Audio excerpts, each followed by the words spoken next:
அரசு பேருந்துகளை இயக்கும் போது ஓட்டுநர்கள் செல்போனை பயன்படுத்தினால் பணியிடை நீக்கம் செய்யப்படுவார்கள் என்று தமிழ்நாடு அரசு தரப்பில் உத்தரவு பிறப்பிக்கப்பட்டிருக்கிறது.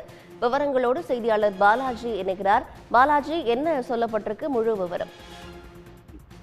போக்குவரத்து ஓட்டுநர்கள் செல்போனை பயன்படுத்தினால் 29 நாட்கள் சஸ்பெண்ட் செய்யப்படுவார்கள் என அனைத்து போக்குவரத்து மன்ற அதிகாரிகளுக்கும் தற்போது போக்குவரத்துறை சார்பிலிருந்து ஒரு அறிவிப்பு வெளியிடப்பட்டுள்ளது. குறிப்பாக பேருந்து ஓட்டுநர்கள் தொடர்ச்சியாக செல்போனை பயன்படுத்தி பேருந்துகளை இயக்குவது என்பது தொடர்ச்சியாக பல்வேறு வீடியோக்கள் வெளிவருவதும் அதுபோல நடவடிக்கை எடுப்பதும் தொடர்ந்து இருந்து வருகிறது. இந்த நிலையில் பொதுமக்களின் நலன் கருதி தற்போது பொதுமக்கள் பாதுகாப்பான பயணத்தை மேற்கொள்ள வேண்டும் என்ற அடிப்படையில் தற்போது போக்குவரத்து துறை சார்பில் ஒரு அதிரடி நடவடிக்கை மேற்கொள்ளப்பட்டது. அதன் அடிப்படையில் தான் பேருந்து ஓட்டுநர்கள் பேருந்தை ஓட்டும் பொழுது செல்போனை பயன்படுத்துவது கண்டறியப்பட்டால் அவர்கள் மீது கடும் நடவடிக்கை எடுக்கப்படும் என்றும், அதே போல 29 நாட்கள் அவர்கள் சஸ்பெண்ட் செய்யப்படும் என்ற அறிவிப்பும் தற்போது வெளியாகியுள்ளது.